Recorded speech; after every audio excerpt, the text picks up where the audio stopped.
Hello everyone, welcome to back HSC ICT fourth chapter. আজকের চতুর্থ অধ্যায়ে আমরা পড়ব, পুরো অধ্যায়টা বিশ্লেষণ করব যে অধ্যায় পরিচিতির মধ্যে কি কি টপিকস আছে, আমাদের কোন কোন অংশ পড়তে পারলে বা জানলে আমাদের পুরো অধ্যায়টা সম্পূর্ণভাবে শেষ হবে। আমি এই অধ্যায়ের গুরুত্বপূর্ণ এবং প্রথম থেকে শেষ পর্যন্ত সবগুলো টপিক সম্বন্ধে আলোচনা করব। তা আশা করি তোমরা যদি এই অংশটা প্রথম থেকে শেষ পর্যন্ত একটু মনোযোগ সহকারে দেখো, তাহলে অধ্যায় সম্বন্ধে তোমাদের একটা সুস্পষ্ট ধারণা হবে এবং তোমরা অন্তত ক্লিয়ার থাকবা যে এই অধ্যায়টা আমাদের কতটুকু অংশ পড়লে এই অধ্যায়ের সৃজনশীল প্রশ্ন এবং নৈবেদ্যিক প্রশ্নের সম্পূর্ণরূপে উত্তর করা যাবে। তাহলে আমরা দেখি আমাদের চতুর্থ অধ্যায়ের কোন কোন টপিকস নিয়ে এই অধ্যায় আলোচিত হয়েছে। আমাদের ফার্স্ট দেখো, আমি এখানে তুলে রেখেছি নাম্বার 1, অধ্যায় পরিচিতিতে ওয়েব পেজ এবং ওয়েবসাইট কি। সুপ্রিয় শিক্ষার্থীবৃন্দ, আমি তোমাদের প্রথমে একটু বলে রাখি যে আমরা এই চতুর্থ অধ্যায়ে পড়তে যাচ্ছি HTML নিয়ে। অধ্যায়ের নাম হচ্ছে HTML ও ওয়েব ডিজাইন পরিচিতি। অর্থাৎ HTML হচ্ছে হাইপারটেক্সট মার্কআপ ল্যাঙ্গুয়েজ। এই ল্যাঙ্গুয়েজটা ব্যবহার করে আমরা একটা ওয়েবসাইট তৈরি করব এবং তৈরিকৃত ওয়েবসাইটটা পাবলিশ করব। এটাই হচ্ছে আমাদের এই অধ্যায়ের মূল থিম, যে একটা মার্কআপ ল্যাঙ্গুয়েজ অর্থাৎ HTML বা মার্কআপ ল্যাঙ্গুয়েজ ব্যবহার করে আমরা একটা ওয়েব পেজ তৈরি করব এবং তৈরিকৃত ওয়েব পেজটা ডিজাইন করে আপলোড করব, অর্থাৎ ওয়েবসাইটে রাখবো বা পাবলিশিং করব। তাহলে একটা ওয়েবসাইট বানানো এবং সেটাকে ইন্টারনেটে রাখা বা পাবলিশ করা, এই কাজটুকু হচ্ছে এই অধ্যায়ের মূল থিম। এখন একটা ওয়েব পেজ কী করে বানাতে হবে তার জন্য আমাদের অনেক কিছু জানতে হবে। একটা ওয়েবসাইট কীরকম হয়, কিভাবে বানালে ভালো হয়, কিভাবে গ্রাহকরা সর্বোচ্চ সুবিধা নিতে পারে, আমাদের ভ্যারাইটিস পার্ট আমাদের সেখানে থাকবে এবং সম্পূর্ণ পার্ট যখন ওকে হবে তখন একটা ওয়েবসাইট সম্পূর্ণ হবে এবং সেই ওয়েবসাইটটা কি করে আমরা পাবলিশ করবো, অর্থাৎ গুগলের মধ্যে রাখবো বা সার্ভারে রাখবো। তখন সুপ্রিয় শিক্ষার্থীবৃন্দ, আমরা এই অংশটাই এতগুলো পার্টের মাধ্যমে সংগঠিত হবে। তা আমরা সেই পার্টের মেইন থিমগুলো একটু দেখে নিই, যে কোন কোন থিমগুলো অন্তত জানলে আমাদের চতুর্থ অধ্যায়ে কোনো সমস্যা থাকবে না। ওকে, তো নাম্বার 1 দেখো, এখানে লেখা আছে ওয়েব পেজ ও ওয়েবসাইট কি। ওয়েব পেজ হচ্ছে আমরা একটা ওয়েবসাইট তৈরি করব, তার মধ্যে যতগুলো পেজ থাকবে প্রত্যেকটি পেজকে বলা হচ্ছে ওয়েব পেজ। অর্থাৎ যদি একটা বড় ফ্যাক্টরি হয়, তাদের ওয়েব পেজ তৈরি করতে হয়তো 500টা পেজ দরকার এবং প্রত্যেকটা পেজের নাম হবে ওয়েব পেজ। একটা ছোট ফ্যাক্টরি হয়, তাদের হয়তো 50টা পেজ নিয়ে একটা ওয়েবসাইট তৈরি করা, তাহলে এই 50টা পেজের প্রত্যেকটা পেজের নাম ওয়েব পেজ। তাহলে একটি ওয়েবসাইটের প্রতিটি পেজকে ওয়েব পেজ বলে। একটি ওয়েবসাইটের প্রতিটি পেজকে ওয়েব পেজ বলে এবং একটা ওয়েবসাইটে যদি 50টা পেজ থাকে তাহলে তার ফার্স্ট অর্থাৎ প্রথম যে পেজটা থাকবে ফার্স্ট, অর্থাৎ আমরা যদি লিখি যে www. যে কোনো একটা ফ্যাক্টরির নাম সার্চ করলাম, তো সার্চ করলে ফার্স্ট যে পেজটা আসবে সেটার নাম হচ্ছে হোম পেজ। অর্থাৎ একটা ওয়েবসাইটের প্রথম পেজকে হোম পেজ বলে। আর যতগুলো পেজ থাকবে তার প্রত্যেকটি পেজকে ওয়েব পেজ বলে। আর অনেকগুলো পেজের সমষ্টিকে ওয়েবসাইট বলে। যেমন ছোট ওয়েবসাইট হলে 50টা পেজের সমষ্টি, আরও ছোট হলে হয়তো 20টা পেজের সমষ্টি, অর্থাৎ অনেকগুলো ওয়েব পেজ দিয়ে একটা ওয়েবসাইট গঠিত হয়। তাহলে ওয়েবসাইটের প্রথম পেজকে হোম পেজ বলে, অনেকগুলো ওয়েব পেজের সমষ্টিকে ওয়েবসাইট বলে, একটি ওয়েবসাইটের প্রতিটি পেজকে ওয়েব পেজ বলে। তাহলে একটি ওয়েবসাইটের প্রতিটি পেজকে ওয়েব পেজ বলে। ওকে, এরপর দেখো, তাহলে আমরা শিখলাম ওয়েব পেজ, ওয়েবসাইট এবং হোম পেজ। অর্থাৎ ওয়েবসাইটের প্রথম পেজকে হোম পেজ বলে, হোম পেজ। ওয়েব পেজের প্রকারভেদ দেখো, একটা আছে লোকাল ওয়েব পেজ, একটা আছে রিমোট ওয়েব পেজ। তো লোকাল ওয়েব পেজ হচ্ছে তোমার নিজের কম্পিউটারে যদি একটা ওয়েব পেজ থাকে, সেটা হবে লোকাল ওয়েব পেজ, অর্থাৎ নিজ কম্পিউটারে যে ওয়েব পেজটা রাখা হবে স্থায়ীভাবে, নিজের কম্পিউটারে স্থায়ীভাবে আছে, সেটা হচ্ছে লোকাল ওয়েব পেজ। আর রিমোট ওয়েব পেজ হচ্ছে দূরের কোনো কম্পিউটারে যদি ওয়েব পেজ রাখা হয় সেটা হচ্ছে রিমোট ওয়েব পেজ। আবারও বলি, ওয়েব পেজ দুই প্রকার। নিজের কম্পিউটারে স্থায়ীভাবে রাখা হয়েছে একটা, সেটা হচ্ছে লোকাল ওয়েব পেজ। আর দূরবর্তী কোনো কম্পিউটারে যদি কোনো ওয়েব পেজ রাখা হয় সেটাকে বলা হচ্ছে রিমোট ওয়েব পেজ। এরপর দেখা হচ্ছে ওয়েব ব্রাউজার ও ব্রাউজিং কি। ব্রাউজার হচ্ছে যে সফটওয়্যারের সাহায্যে ইন্টারনেট থেকে কোনো তথ্য খুঁজে বের করা হয়। যেমন তোমার কাছে যদি একটা মোবাইল থাকে, সেখানে যদি কোনো ব্রাউজিং সফটওয়্যার যেমন অপেরা মিনি, মজিলা ফায়ারফক্স এই টাইপের কোনো সফটওয়্যার না থাকে, তাহলে তুমি ইন্টারনেট ব্যবহার করতে পারবা না। কেন? ইন্টারনেট ব্যবহার করতে গেলে ইন্টারনেট পর্যন্ত যাওয়ার জন্য আমাদের কিছু হেল্প দরকার হয়। সেটুকু যাওয়ার জন্য আমাদের যে হেল্পটা করে দেয় হচ্ছে এই ব্রাউজিং সফটওয়্যার। অর্থাৎ যে সফটওয়্যারের সাহায্যে ইন্টারনেটে প্রবেশ করা যায় বা ইন্টারনেট থেকে কোনো তথ্য খুঁজে বের করা যায় তাকে ব্রাউজিং সফটওয়্যার বলে। যেমন অপেরা মিনি, গুগল ক্রোম, এগুলো হচ্ছে সব, মজিলা ফায়ারফক্স, এগুলো সব ব্রাউজিং সফটওয়্যার। আর ব্রাউজিং হচ্ছে ইন্টারনেটে যখন আমরা একটা পেজ থেকে অপর পেজে যাই, অর্থাৎ ইন্টারনেটে যখন সার্চিং অবস্থায় থাকি, রানিং অবস্থায় থাকি, সেই অবস্থাটার নাম হচ্ছে ব্রাউজিং করা বা একটা পেজ থেকে অপর পেজ ভিজিট করা। ইন্টারনেটে রানিং থাকার নামই হচ্ছে ব্রাউজিং করা। আর ব্রাউজার হচ্ছে যে সফটওয়্যারের সাহায্যে ব্রাউজিং করা হয়, অর্থাৎ একটা পেজ থেকে আরেকটা পেজে যাব যে সফটওয়্যারের হেল্প নিয়ে, সেটাই হচ্ছে ব্রাউজার। অর্থাৎ যে সফটওয়্যারের সাহায্যে ইন্টারনেট থেকে কোনো তথ্য খুঁজে বের করা হয় তাকে ব্রাউজার বলে। ব্রাউজিং হচ্ছে ইন্টারনেটে ভিজিট করাকেই ব্রাউজিং বলা হয়। ইউআরএল কি? ইউআরএল হচ্ছে তুমি যখন একটা ওয়েবসাইট তৈরি করবা, সেই ওয়েবসাইটটা যখন ইন্টারনেটে রাখতে হবে, তোমার কম্পিউটারে বা তোমার মোবাইলে যখন আছে সেটা লোকাল সার্ভারে আছে। অর্থাৎ তোমার মোবাইল, তোমার কম্পিউটার একটা লোকাল সার্ভার। যখন তুমি তোমার ওয়েবসাইটটাকে তোমার নিজের কম্পিউটারে অর্থাৎ লোকাল সার্ভারে রেখে দিয়েছো, তখন কিন্তু সেটার আর ইউআরএলের কোনো দরকার নেই। কিন্তু তোমার ল্যাপটপ বা তোমার কম্পিউটার থেকে তোমার ওয়েবসাইটটি যখন ইন্টারনেটে রাখবা, তখন ইন্টারনেট তোমার ওয়েবসাইটকে চেনার দরকার হয় যে এই ওয়েবসাইটটা আমার ঘরে রাখবে, ইন্টারনেটের কাছে রাখবে। ইন্টারনেট তখন তাকে আইডেন্টিফাই করে যে আমি এই ওয়েবসাইটটাকে কি করে চিনব। তার যে ওয়েবসাইটটিকে যে নির্দিষ্টভাবে চিনবে, তখন হচ্ছে ইউআরএল, ওই ওয়েবসাইটের একটা নির্দিষ্ট ঠিকানা দিয়ে দেবে সে। ওয়েবসাইটের একটা নির্দিষ্ট ঠিকানা, যে ওই ঠিকানাটা পৃথিবীর আর কোনো ওয়েবসাইটের থাকবে না। অর্থাৎ স্বতন্ত্র বা ইউনিক ঠিকানা। একটি ওয়েবসাইটের স্বতন্ত্র বা ইউনিক ঠিকানাকে ইউআরএল বলে। অর্থাৎ এবং এই ইউআরএলটা কখন দরকার হবে? যখন তোমার ওয়েবসাইটটা তুমি ইন্টারনেটে রাখবা, তখন ইন্টারনেটের যে সার্ভার আছে, তোমার এই ওয়েবসাইটটাকে চেনার দরকার হয়। তার যখন চেনার দরকার হয়, তখন সে কী করে? তার চেনার জন্য সে একটা ইউনিক নাম ব্যবহার করে, সেই নামটাই হচ্ছে ইউআরএল। এবং একটি ওয়েবসাইটের এই ইউনিক নামটা প্রকাশ করার জন্য কয়েকটি পার্ট থাকে, অর্থাৎ ইউআরএল এর মধ্যে অনেকগুলো পার্ট। যেমন এইখান থেকে এই পর্যন্ত হচ্ছে ফেসবুকের ইউআরএল। ইউআরএল একটা পূর্ণরূপ আছে, ইউনিফর্ম রিসোর্স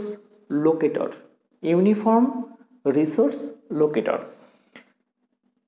এই ইউআরএল হচ্ছে একটা ওয়েবসাইটের স্বতন্ত্র কোনো নাম বা স্বতন্ত্র কোনো নেম। ইউআরএল এর মধ্যে অনেকগুলো পার্ট, যেমন এইচটিটিপি, এটার নাম হচ্ছে প্রোটোকল।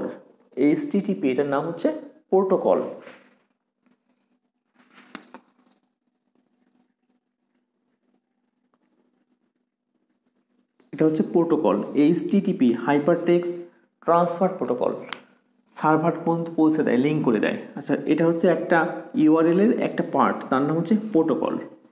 এটার নাম হচ্ছে সাবডোমেইন।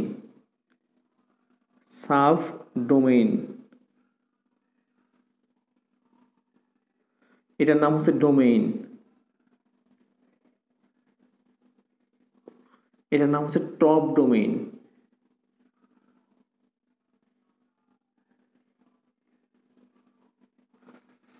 এবার দেখো, তাহলে ইউআরএল হচ্ছে একটা ওয়েবসাইটের স্বতন্ত্র কোনো নাম। ইউআরএল এর মধ্যে অনেকগুলো পার্ট থাকে। প্রথমটা হচ্ছে প্রোটোকল। প্রোটোকলের কাজই হচ্ছে ওয়েবসাইটটাকে ইন্টারনেটের সঙ্গে লিঙ্ক করে দেওয়া। এই যে হাইপারটেক্সট ট্রান্সফার প্রোটোকল, এখানে লিঙ্ক করে দেবে, বা লিঙ্ক বলতে ওয়েবসাইটের সঙ্গে এটা সংযোগ স্থাপন করবে, হাইপারটেক্সট ট্রান্সফার প্রোটোকল। www হচ্ছে সাবডোমেইন, আর এইটা হচ্ছে ডোমেইন, আর শেষেরটা হচ্ছে টপ ডোমেইন। ডোমেইন হচ্ছে একটা ওয়েবসাইটের মূল যে নামটা থাকে, এই নামটা ফেসবুক নামটা পৃথিবীর আর কোনো ওয়েবসাইটে নেই। কেন? এটা হচ্ছে ডোমেইন, মেইন ডোমেইনটা। ডোমেইন হচ্ছে ইউআরএল এর মেইন অংশ হচ্ছে ডোমেইনটা। ডোমেইনটা হচ্ছে একটা ওয়েবসাইটের নির্দিষ্ট নাম, যে ফেসবুক নামটা পৃথিবীর আর কোনো ওয়েবসাইটের নেই। আর .com হচ্ছে ডোমেইন টাইপ বা টপ ডোমেইন বলা হয়, শেষে আছে যেন টপ ডোমেইন বা ডোমেইন টাইপও বলা যায়। এটা যে .com থাকলে আমরা বুঝবো কি, যে ফেসবুক একটা কোম্পানি, .com কোম্পানি। তো থাকে .bd, তাহলে আমাদের বলতাম যে বাংলাদেশের এটা। .net, তাহলে এটা একটা নেট কোম্পানি। .org একটা অর্গানাইজেশন। .nu national university.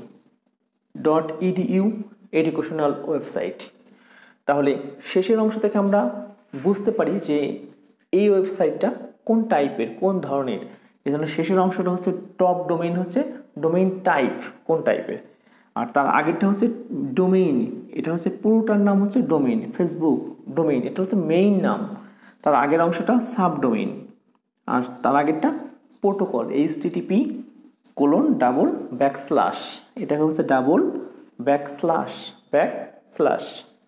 ওকে, এরপর দেখো সার্চ ইঞ্জিন কি। আমরা কিন্তু পড়েছিলাম ওয়েব ব্রাউজার কি। ব্রাউজার হচ্ছে যে সফটওয়্যারের সাহায্যে ইন্টারনেট পর্যন্ত পৌঁছে দেওয়া হয় বা ইন্টারনেট ব্রাউজ করা যায়, সেটা হচ্ছে ওয়েব ব্রাউজার। ব্রাউজারের কাজই হচ্ছে শুধু ব্রাউজিংয়ে হেল্প করা, ব্রাউজিংয়ে হেল্প করা, ইন্টারনেট ব্যবহার করায় হেল্প করা। আর সার্চ ইঞ্জিন হচ্ছে যে সফটওয়্যারের মধ্যে, সার্চ ইঞ্জিন হচ্ছে এমন একটি সফটওয়্যার যে সফটওয়্যারের মধ্যে ইন্টারনেটের সকল তথ্য সংরক্ষিত থাকে। অর্থাৎ ওয়েব ব্রাউজার দিয়ে আমরা সার্চ ইঞ্জিনের কাছে পৌঁছাই। অর্থাৎ আমাদের মোবাইলে যদি Opera mini, Google, Mozilla Firefox এগুলো থাকে, এগুলো দিয়ে আমরা কি করি, এগুলোতে ক্লিক করলে দেখবা ভেতরে গুগল শো করে। কারণ হচ্ছে সার্চ ইঞ্জিন শো করে, যে কোনো ব্রাউজার ক্লিক করলে ভেতরে সার্চ ইঞ্জিন শো করে। তার মানে কি, ব্রাউজারের কাজই হচ্ছে সার্চ ইঞ্জিন পর্যন্ত চলে যাওয়া, কারণ সার্চ ইঞ্জিনের মধ্যে পৃথিবীর সকল তথ্য সংরক্ষিত থাকে। তাহলে সার্চ ইঞ্জিন হচ্ছে এমন একটি সফটওয়্যার যে সফটওয়্যারের মধ্যে পৃথিবীর সকল তথ্য সংরক্ষিত থাকে, যেমন গুগল। ওয়েব সার্ভার কি? দেখো, সার্ভার হচ্ছে এমন একটা জিনিস যেখানে ইন্টারনেটের কোনো কিছুকে রাখা হয়, যে জায়গাটায় বা ইন্টারনেটে কোনো কিছুকে রাখাকে সার্ভার বলে। যেমন মনে করো আমি একটা ওয়েবসাইট তৈরি করলাম, এখন আমার এই ওয়েবসাইটটা ইন্টারনেটে রাখতে হবে, তখন আমি কি করব, তখন সার্ভারের হেল্প নেব। কারণ সার্ভারে প্রচুর পরিমাণ ফাঁকা স্টোরেজ থাকে বা ফাঁকা জায়গা থাকে, আমি সেই জায়গায় আমার ওয়েবসাইটটাকে রেখে আসবো বা রাখবো। তাহলে কোনো কিছু আমরা যখন আপলোড করি তখন সেই জিনিসটা যেখানে যায় সেটার নামই হচ্ছে সার্ভার। অর্থাৎ যেখানে ওয়েবসাইট রাখা হয় সেটাই হচ্ছে সার্ভার। ওয়েব সার্ভার হচ্ছে যেখানে ওয়েবসাইট রাখা হয় সেটাই হচ্ছে ওয়েব সার্ভার। ওয়েবসাইটের প্রকারভেদ। তা আমরা যে ওয়েবসাইট তৈরি করব সেই ওয়েবসাইটটা দুই প্রকার, যথা static website, dynamic website. Static website হচ্ছে এমন একটা ওয়েবসাইট যে ওয়েবসাইটের সুবিধা কম থাকে। সুবিধা কম থাকে বলতে যে ওয়েবসাইটে তথ্য সচরাচর পরিবর্তন করা হয় না। অর্থাৎ যে ওয়েবসাইট মেকার সে ওয়েবসাইট তৈরি করার পরে দেখা গেলো 6 মাসের মধ্যে আর সেখানে প্রবেশই করেনি। অর্থাৎ যে ওয়েবসাইট নিয়মিত আপডেট করা হয় না, স্থির থাকে তথ্যগুলো, সেটা হচ্ছে স্ট্যাটিক ওয়েবসাইট। অর্থাৎ সুবিধা কম, সেই ওয়েবসাইট ভিজিটররা যখন ভিজিট করবে তখন সেখানে সুবিধা কি পাবে, কম পাবে। সেখানে তথ্য আপডেট থাকবে না, সেখানে কোনো তথ্য তার ভালো লাগুক খারাপ লাগুক সেখানে কোনো কমেন্টস করার জায়গা থাকবে না। অর্থাৎ যে ওয়েবসাইটে তথ্যগুলো স্থির থাকে, ভিজিটররা কম সুবিধা পায়, কমেন্টস করা যায় না, তাকে বলা হয় স্ট্যাটিক ওয়েবসাইট। আর ডাইনামিক ওয়েবসাইট হচ্ছে বেশি সুবিধা সম্পন্ন ওয়েবসাইট। এই ওয়েবসাইট ভিজিটররা খুব সহজেই ভিজিট করতে পারে, তার মতামত দিতে পারে এবং সেখানে আপডেট অর্থাৎ প্রতিনিয়ত আপডেট তথ্য দেওয়া হয় বা আপডেট তথ্য পাওয়া যায়। তাহলে কম সুবিধা সম্পন্ন ওয়েবসাইটকে বলা হয় স্ট্যাটিক ওয়েবসাইট, আর বেশি সুবিধা সম্পন্ন ওয়েবসাইটকে বলা হয় ডাইনামিক ওয়েবসাইট। এটা হচ্ছে আমাদের ওয়েবসাইটের প্রকারভেদ। এখন মনে করো আমি একটা ওয়েবসাইট তৈরি করব, তার পেজ হচ্ছে 20টা।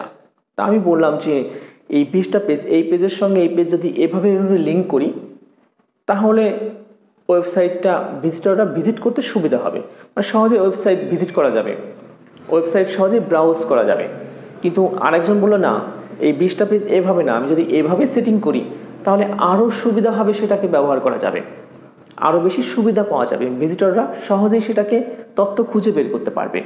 অর্থাৎ বেশি সুবিধা হয় এভাবে করলে। আরেকজন বললো না, এভাবে না, এভাবে করলে বেশি সুবিধা হয়। সুতরাং এই ধারণার উপর ভিত্তি করে ওয়েবসাইটের কাঠামো জিনিসটা আসছে। অর্থাৎ কাঠামো কথাটা কেমন, যে একজন ইঞ্জিনিয়ার যখন একটা বিল্ডিং তৈরি করে তখন সেই বিল্ডিংয়ের কিন্তু আরসিসি পিলারের গঠনটা সে করে দেয়, যে আরসিসি পিলারগুলো এভাবে করলে বিল্ডিংটা এরকম হবে। আবার আরেকজন যদি বিল্ডিং করে তখন কিন্তু সে অন্যরকমভাবে একটা সেটিং করে, যে আরসিসি পিলারগুলোর সেটিংটা এরকম। অর্থাৎ একটা কাঠামো সে ইঞ্জিনিয়ারের কাছ থেকে করে নিয়ে আসে। সেই কাঠামো যেমন হবে বিল্ডিংটাও তেমন হবে। আমাদের এখানেও তাই, ওয়েবসাইটটার কাঠামোটা যেমন হবে ওয়েবসাইটটাও তেমন হবে। এই কাঠামোর উপর ভিত্তি করে, অর্থাৎ তার গঠন কেমন হবে, কার সঙ্গে কার কিভাবে লিঙ্ক হবে, কোন পেজের সঙ্গে কোন পেজ লিঙ্ক হবে। 1 নম্বর পেজ থেকে কি 50 নম্বর পেজে যাওয়া যাবে না, 1 নম্বর পেজ একটা একটা করে 50 নম্বরে যেতে হবে। এই যে মতভেদ, সুবিধার ধরন, এর উপর ভিত্তি করে ওয়েবসাইটকে 4 ভাগে ভাগ করা হয়। নাম্বার 1, লিনিয়ার কাঠামো। লিনিয়ার কাঠামো হচ্ছে এমন একটা কাঠামো যেখানে ওয়েবসাইটের প্রত্যেকটা পেজ সামনের দিকে আগাতে গেলে প্রথমে 1 নম্বর পেজ ক্লিক করলে 2 নম্বর আসবে, 2 ক্লিক করলে 3, 3 ক্লিক করলে 4, 4 ক্লিক করলে 5, অর্থাৎ নেক্সট ক্লিক করলে আস্তে আস্তে একটা একটা করে সামনের দিকে যাবে। এবং ফরওয়ার্ড অর্থাৎ পেছনে ক্লিক করলে একটা একটা করে কি হবে, পেছনের দিকে আসবে, 10, 9, 8 এভাবে। এই সিস্টেমে যে ওয়েবসাইট তৈরি করা হয় তার নামই হচ্ছে লিনিয়ার কাঠামো। ওকে, এরপরে দেখো ট্রি কাঠামো। ট্রি সম্বন্ধে তোমরা আগের থেকেই পরিচিত। ট্রি হচ্ছে একটা গাছের মতো। তাহলে গাছের যেমন যে মোটা অংশ থাকে, শিকড়ের উপরের অংশ কাণ্ড, তারপরে কি থাকে মোটা মোটা ডাল, সেটা শাখা, তার থেকে চিকন চিকন ডাল, সেটা প্রশাখা। ঠিক তেমনইভাবে আমাদের ওয়েবসাইট যদি এরকম সেটিং থাকে যে বড় একটা পেজ থাকবে, সেই প্রথম পেজটাই ক্লিক করলে মনে করো 5টা পেজ আসছে। অর্থাৎ ধরে নাও যে এটা একটা কলেজের ওয়েবসাইট। তাহলে কলেজের ওয়েবসাইটে কেমন তথ্য থাকে, প্রথম পেজ কলেজের বিস্তারিত বর্ণনা, সেখানে একটা জায়গায় ক্লিক করলে কি হবে, সায়েন্স, আর্টস, কমার্স, টিচার সবার তথ্য চলে আসবে। অর্থাৎ আমি ধরলাম 4টা পেজ ওপেন হবে, একটাই ক্লিক করলে কয়টা, 4টা। তাহলে ধরে নাও প্রথম যেটা ছিল সেটা হচ্ছে কাণ্ড গাছের, কাণ্ড থেকে 4টা কি হলো, শাখা, মোটা ডাল, সায়েন্স, আর্টস, কমার্স, টিচারের তথ্য। আমি যদি সায়েন্সে ক্লিক করি তাহলে ভেতরে সায়েন্সের কি হবে, সায়েন্সের স্টুডেন্টের তথ্য পাওয়া যাবে, বিগত বছরের রেজাল্ট কেমন হয়েছিল, অর্থাৎ সায়েন্সের যাবতীয় তথ্য সেখানে থাকবে।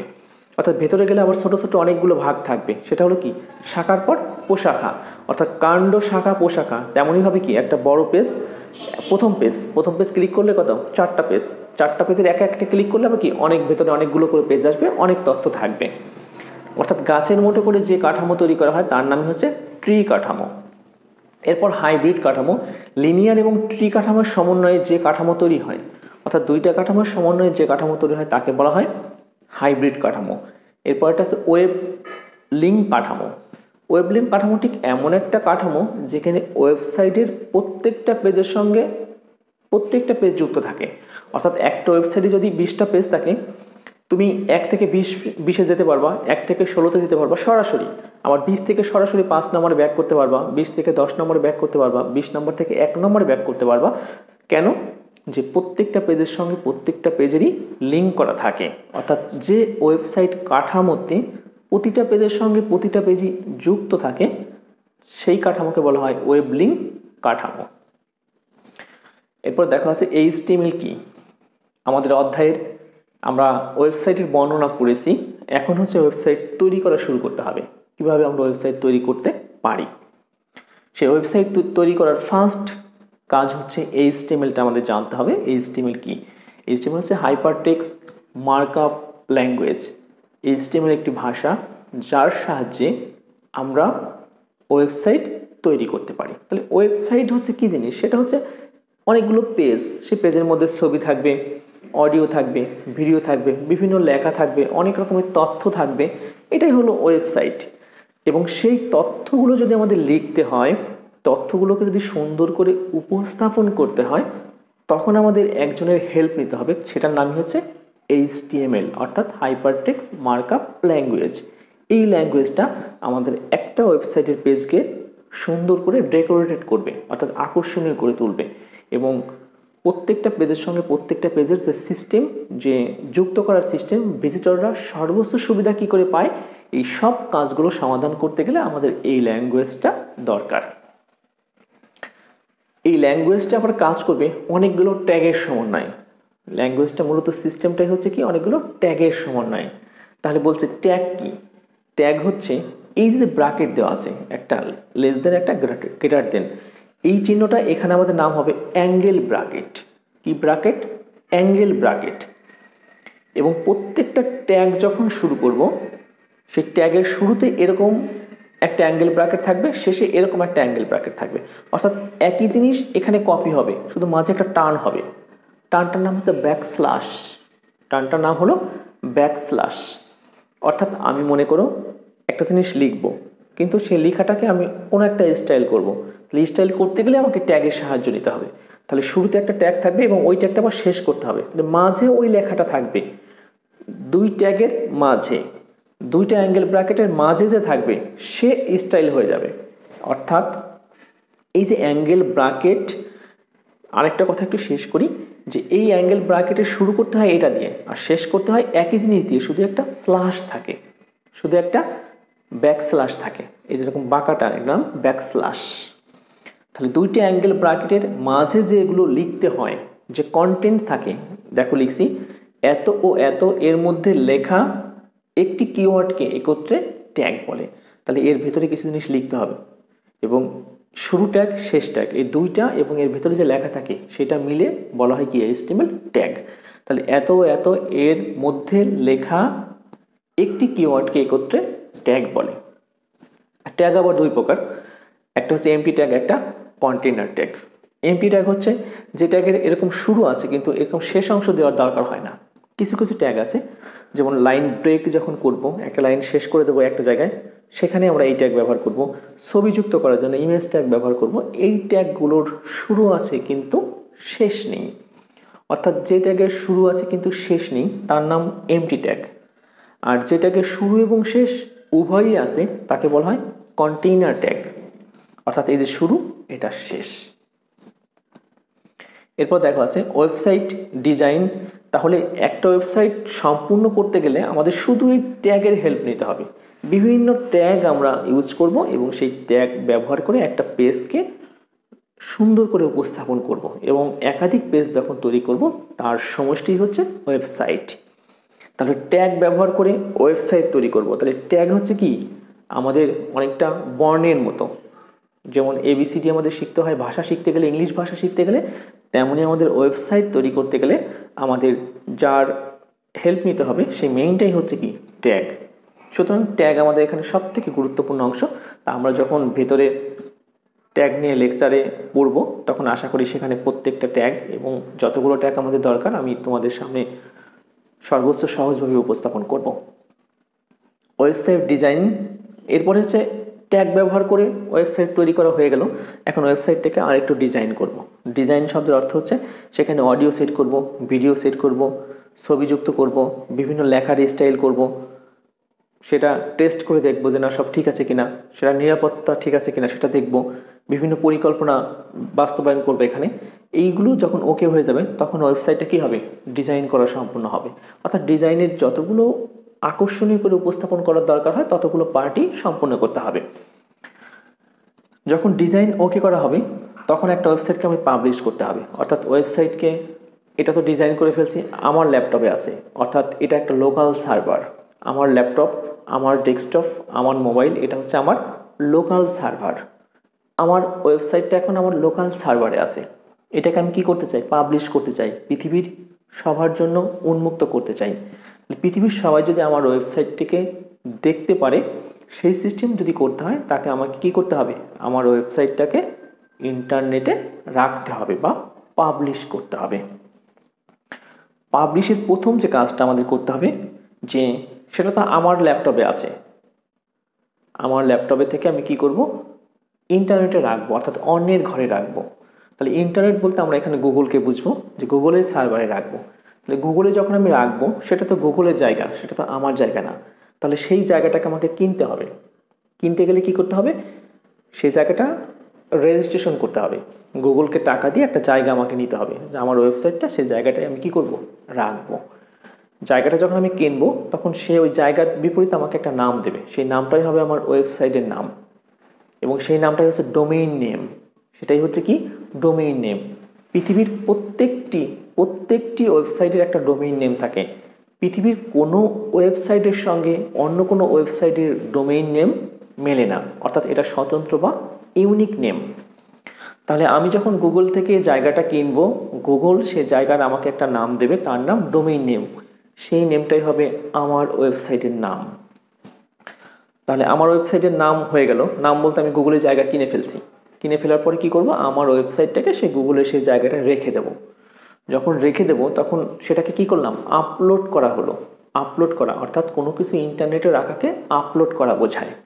আমি আপলোড করে ফেলছি, কিন্তু আপলোড করলেই আমার ওয়েবসাইটটা পৃথিবীর সবাই সার্চ করে পাবে না। অর্থাৎ সার্চ আইকনে আমরা কোনো কিছু লিখে যখন সার্চ দিই, সেটা স্ক্রিনে চলে আসে, কিন্তু আমার ওয়েবসাইটটা এখনও সার্চে উন্মুক্তর জন্য প্রস্তুত না।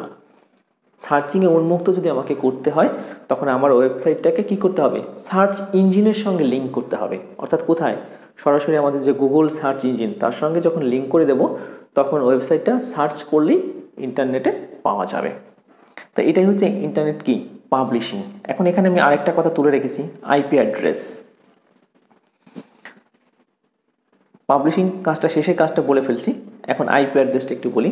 আইপি অ্যাড্রেস হচ্ছে পৃথিবীতে যত ইলেকট্রনিক ডিভাইস আছে, অর্থাৎ ইলেকট্রনিক ডিভাইস বলতে এখানে laptop, mobile, computer, printer, desktop, এই টাইপের ডিভাইসগুলোর কথা বলা হচ্ছে। এই প্রত্যেকটা ডিভাইস যখন আমরা ইন্টারনেটে কানেক্ট করব, অর্থাৎ এই ডিভাইসগুলো দিয়ে ইন্টারনেট ব্যবহার করব, তখন সার্ভার অর্থাৎ ইন্টারনেটের এই ডিভাইসগুলোকে চেনার দরকার হয়। ইন্টারনেটের এই ডিভাইসগুলোকে চেনার দরকার হয়। এই ডিভাইসগুলোকে চেনার জন্য সে কী করে, একটা ইউনিক কোড নাম্বার দেয়। ইউনিক কী দেয়, কোড নাম্বার। অর্থাৎ পৃথিবীর সকল ইন্টারনেটে ব্যবহৃত ইলেকট্রনিক ডিভাইসের একটা নির্দিষ্ট কোড নাম্বার আছে। সেই কোড নাম্বারটা আর কারোর সঙ্গেই মেলে না। সেই কোড নাম্বারটা দিয়ে ইন্টারনেট বা সার্ভার ওই নির্দিষ্ট ডিভাইসকে চিহ্নিত করতে পারে। সেই নাম্বারটার নামই হচ্ছে আইপি অ্যাড্রেস। তা আইপি অ্যাড্রেস সাধারণত IPv4 এবং IPv6 দুইটা ক্যাটাগরি হয়ে থাকে। দুইটা ক্যাটাগরি কেন, একটা হচ্ছে IPv4 যে সিস্টেমটা, এই সিস্টেমটা হচ্ছে পৃথিবীতে যত মোবাইল আছে তার মধ্যে সে 450 কোটি মোবাইলকে শনাক্তকরণ করতে পারবে। অর্থাৎ IPv4 সিস্টেম ইন্টারনেটে ব্যবহৃত 450 কোটি মোবাইলকে শনাক্তকরণ করতে পারবে। কিন্তু এখন পৃথিবীতে লোক সংখ্যা প্রায় 850 কোটি, অর্থাৎ প্রত্যেকটা মানুষের 2-3টা করে ইলেকট্রনিক ডিভাইস আছে। তার মানে বর্তমান পৃথিবীতে ইন্টারনেটে যুক্ত ইলেকট্রনিক ডিভাইসের সংখ্যা সর্বনিম্ন অর্থাৎ 3000 কোটির মতো। সুতরাং IPv4 শনাক্ত করতে পারে শুধুমাত্র 450 কোটিকে। এই জন্য আমাদের নতুন যে সিস্টেম হয়েছে তার নাম হচ্ছে IPv6 সিস্টেম। এই সিস্টেমটা অসংখ্য পরিমাণ ইলেকট্রনিক ডিভাইসকে ইন্টারনেটে শনাক্তকরণ করতে পারে। সেটা হচ্ছে যে পৃথিবীর প্রত্যেকটা মানুষ যদি 2 লক্ষ ইলেকট্রনিক ডিভাইস, মোবাইলই হোক ল্যাপটপই হোক, ব্যবহার করে, পৃথিবীর প্রত্যেকটি মানুষ 2 লক্ষ মোবাইল যদি ব্যবহার করে, তবু IPv6 সিস্টেম প্রত্যেকটা মোবাইলকেই স্বতন্ত্রভাবে শনাক্ত করতে পারবে। এটা এমন একটা ব্যাপক সিস্টেম। তা আমরা আইপি অ্যাড্রেস যখন লেকচারে পড়ব তখন ডিটেইলস আরও এখানে অনেক কথা বলবো, তা আশা করি তোমরা সঙ্গেই থাকবে। এরপর দেখো, এই যে আইপি অ্যাড্রেস যে সিস্টেমটা, সেটা বিভিন্ন কোড ব্যবহার করে, বিভিন্ন বিট। বাইনারিতে হলে 32টা, IPv6 32টা ব্যবহার করে। তাহলে 32টা বিট তো মনে রাখা খুব কঠিন। এই জন্য এই বিটের পরিবর্তে আমরা আরেকটা নাম ব্যবহার করি, সেই নামটার নামই হচ্ছে কি ডোমেইন নেম। অর্থাৎ আইপি অ্যাড্রেসের পরিবর্তে যে নেম ব্যবহার করা হয় তাকে ডোমেইন নেম বলে। আইপি অ্যাড্রেস মনে রাখা কষ্টসাধ্য কেন? সেটা অনেকগুলো বিট, 32টা, এটা হবে কত 128টা। তাহলে 128টা বিট 010101 এগুলো মনে রাখা কষ্টসাধ্য। এই জন্য এর পরিবর্তে ইংরেজি অক্ষরে একটা নাম নেওয়া হয়, যে ওই নামটা যদি বলি তাহলে অতগুলো বিটকেই বলা হবে। সুতরাং আইপি অ্যাড্রেস মনে রাখা কষ্টসাধ্য, এজন্য আইপি অ্যাড্রেসের পরিবর্তে ইংরেজি বড় হাতের অক্ষরে বা ইংরেজি হাতের অক্ষরে যে নাম ব্যবহার করা হয় তাকেই ডোমেইন নেম বলে। অর্থাৎ আইপি অ্যাড্রেসের পরিবর্তে যে নেম ব্যবহার করা হয় তাকে ডোমেইন নেম বলে। তো সুপ্রিয় শিক্ষার্থীবৃন্দ, আমরা পড়লাম হচ্ছে চতুর্থ অধ্যায়ের অধ্যায় পরিচিতি। অধ্যায় পরিচিতিতে আমরা দেখলাম যে এই অধ্যায়ের মধ্যে কোন কোন ধরনের টপিকস আছে এবং কোন কোন ধরনের টপিকস কোন টাইপের হয়। তা আমরা এরপরে প্রত্যেকটা টপিকস আলাদা করে উপস্থাপন করব এবং এই অধ্যায় সাধারণত আমাদের প্র্যাকটিক্যাল ধর্মীয় অধ্যায়। তা আমি প্রত্যেকটা টপিকসই বোর্ডে আলোচনা করব এবং তার প্র্যাকটিক্যাল অংশ ল্যাপটপে তোমাদের এটা ভিডিও ক্লাস করে তোমাদের পাঠাবো। তা আশা করি তোমরা যদি এই অধ্যায়ের সঙ্গে থাকো, কোথাও কি কোনো অংশেও কোনো সমস্যা থাকবে না। তা আশা করি সবাই সঙ্গেই থাকবে। ধন্যবাদ সবাইকে।